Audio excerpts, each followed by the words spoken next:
자본시장법 위반 사기 처벌 형량 알아보면 주식 투자는 다른 재테크 수단에 비해 비교적 위험 부담이 높다는 이유로 한때 선호도가 상당히 낮은 투자 방법이었습니다. 하지만 시간이 흐름에 따라 재테크에 대한 관심이 더욱 높아지고 주식 투자에 대한 인식도 변화하게 되면서 주식 투자에 관심을 갖거나 시도하는 사람들이 늘어나게 되었다고 하는데요. 누구나 시작할 수 있을 만큼 접근성이 높으며 현명하게 시장의 동향을 읽고 안전하게 투자한다면 적은 자본으로도 큰 수익을 낼 수 있기 때문에 최근 매력적인 투자 방법으로 주목받기도 하였습니다. 하지만 아무런 사전 지식 없이 특정 종목의 투자에 이익을 보았다는 추천만을 믿고 투자한다면 큰 손실이 일어날 수 있어 주의해야 한다고 하였는데요.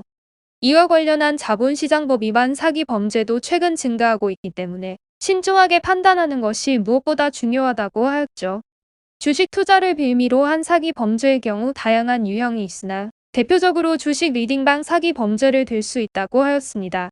최근 기승을 부리고 있는 사기 범죄 형태로 특히 주식 투자에 대한 지식이 부족한 사람들을 대상으로 피해가 확산되고 있는 추세라 하였는데요. 주식 리딩방은 주식과 관련된 정보를 제공하는 오픈 채팅방을 말한다고 하였습니다. 전문성을 갖춘 사람이 방장이 되어 우량주나 급등주 등 관련 정보를 안내하며 함께 주식을 매수, 매도하는 방식으로 운영된다고 하였는데요.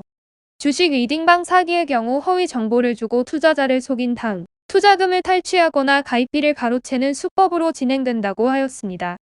원금 및 수익을 보장해준다며 일정한 수익률을 달성하지 못할 경우 투자금 전액을 환불해준다는 식으로 홍보하고 투자자를 리딩방에 끌어들인다고 하였는데요. 최근에는 투자자를 모집한 뒤 수익을 얻기에 유리한 종목을 추천하는 등 유용한 투자 정보를 제공해주는 대가로 가입비를 받는 형식의 수법이 유행하고 있습니다. 하지만 이들이 제공하는 주식 정보는 대부분 엉터리로 이를 믿고 투자하였다가 큰 손실을 본 뒤 뒤늦게 사기 사실을 인지하는 경우가 많다고 하였습니다. 투자자가 당했다는 사실을 알게 되어 추후 탈퇴 처리를 요구하는 경우에도 당초 홍보했던 문구와는 반대로 환불을 거부하며 되려 위약금을 요구하는 사례도 있다고 하였는데요. 이렇게 주식 투자를 빌미로 기망 행위가 있었을 경우 사기죄 혐의가 인정되어 엄중한 처벌을 받을 수 있다고 하였습니다. 기망이란 남을 속여 넘기는 것으로 허위 사실이나 과장된 사실로 피해자를 속이고 재산을 편취하였을 때 사기죄가 성립하게 된다고 하였습니다. 타인의 재산을 함부로 가로채는 행위이며 이는 생계와도 직결되기 때문에 결코 가볍지 않은 형량이 부과된다고 하였는데요. 형법에 따르면 사기죄가 성립하게 되는 경우 10년 이내의 징역형 또는 2천만 원 이하의 벌금형이 내려지게 된다고 하였습니다. 피해 정도에 따라 가중 처벌 조항 역시 마련되어 있다고 하였습니다. 자본시장법 위반 사기 행위로 인한 손실액이 큰 경우 흔히 특경법으로 줄여 부르는 특정경제 범죄 가중 처벌 등에 관한 법률이 적용될 수 있다고 하였습니다. 사기 행위로 얻은 이익의 액수가 5억 원 이상 50억 원 미만인 경우 3년 이상의 유기징역형이 선고된다고 하였는데요. 앞서 보았던 일반적인 사기죄와 달리 벌금형 조항이 없기 때문에 실형을 면하기 어려우므로 매우 무거운 형이 부과된다고 하였습니다. 또한 이익액이 50억 원 이상의 경우 5년 이상의 유기징역이 내려질 수 있으며 무기징역형까지 내려질 수 있다고 하였는데요. 또한 주식 리딩방의 경우 자본시장법 위반 혐의를 적용받아 엄중한 처벌이 가능할 수 있다고 하였습니다. 자본시장법 제11조에 따르면 금융투자업 인가 없이 투자매매업이나 투자중개업을 할 수 없다고 하였죠. 따라서 가입비 등을 내면서 이루어진 계약 자체가 불법이 될 수 있으며 사기 행위를 저지른 가해자가 금융투자법에 의거한 인가를 받지 않은 경우에는 자본시장법 위반 사기로 무거운 처벌을 받게 된다고 하였습니다.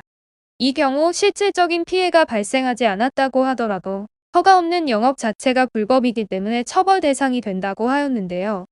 가해자에게는 5년 이하의 징역형이나 2억 원 이하의 벌금형이 부과될 수 있다고 하였죠. 이와 관련된 사례를 통해 상세하게 알아보도록 하겠습니다. 평범한 직장인이었던 김 씨는 어느 날 정보통신망을 통해 홍보 문구를 접하게 되었다고 하였습니다. 매월 평균 20% 이상의 수익률을 보장하는 주식 정보를 제공하고 있으므로 자신들의 서비스에 가입하라는 광고였다고 하는데요. 직장에서 근무하며 얻는 근로소득만으로는 재산을 증식하기 어렵다는 생각에 재테크를 고려하고 있었던 김 씨는 수익률은 물론 원금도 보장한다는 문구에 솔깃한 마음이 들게 되다고 합니다. 실제로 가입 당시 계약서에도 1년 누적 수익금 220%를 달성하지 못할 시 계약금 전액을 환불한다는 조항이 있었기에 가입비 300만 원을 지불하고 회원가입을 하게 되었다고 하는데요. 이후 김 씨는 해당 업체에서 전달해온 투자 정보에 따라 주식을 거래하였다고 합니다.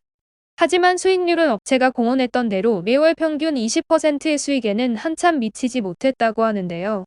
오히려 손실만 있게 되자 의구심과 실망감을 느낀 김 씨는 업체를 대상으로 탈퇴를 요구하였습니다. 그러나 업체는 위약금을 요구하며 되려 소송을 제기해왔는데요. 이에 김 씨는 변호사의 도움을 받아 법적 대응을 진행하였다고 합니다.